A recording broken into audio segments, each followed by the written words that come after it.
चर्म रोग की जो समस्याएं हैं वो एक बहुत विकराल समस्या है।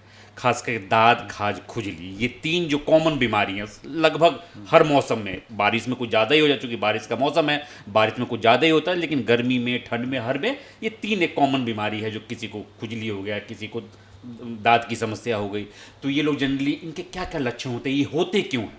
पहले हमारे दर्शकों को बताएं आम भाषा में, जो दाद, खाज, खुजली होते क्यों हैं, इसका क्या लक्षण है?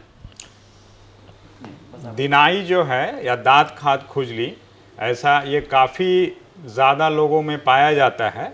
और जो हम जिस प्रकार से बिहार में रहते हैं और जो बिहार का जो वातावरण है या मौसम है, जो ह्यूमिड होता है क्लाइमेट, गर्मी यहाँ ज़्यादा होती है, ये सब कारण के कारण दिनाई जो है वो ज़्यादा होता है।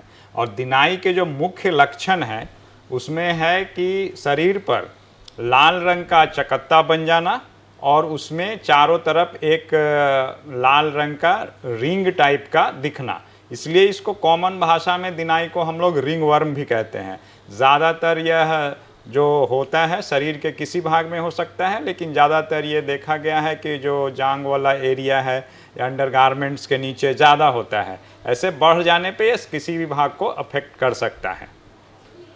तो डॉक्टर साहब ये बताएं, ह्यूमिडिटी और पसीना, जिस मतलब जांघ के पास का इलाका जो है वहाँ ह्यूमिडिटी और पसीना ज़्यादा चलता है, और मोटे लोगों में खास कर देखा गया ये समस्या कुछ ज़्यादा ही रहती है। तो इसके क्या लक्षण है और मतलब ये होता क्यों है? इसका मुख्य जो कारण है वो जो एक फंगल इन्फेक्शन है।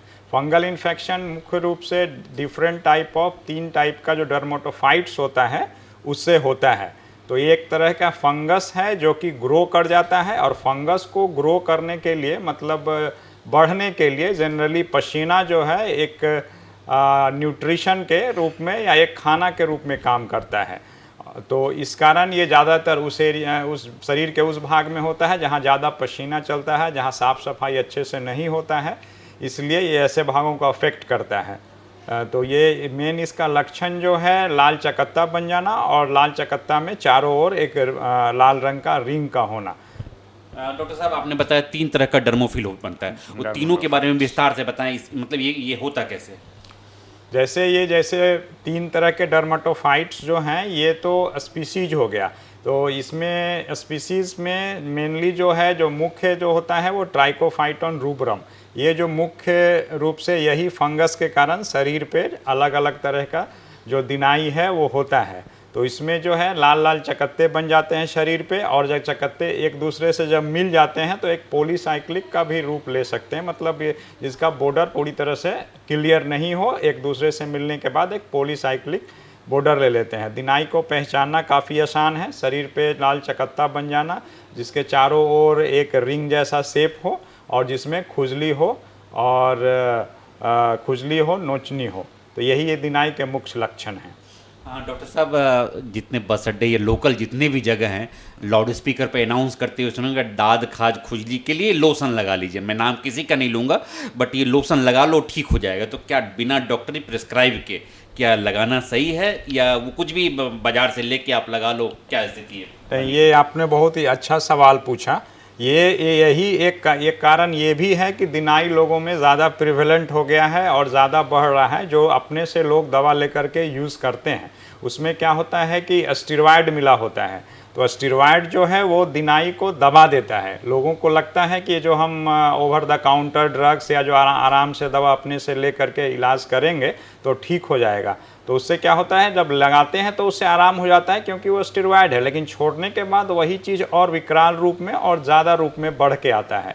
तो जो दिनाई है उसका मुख्य जो ट्रीटमेंट है वो एंटी फंगल ड्रग्स है, ना कि स्टेरॉयड्स है।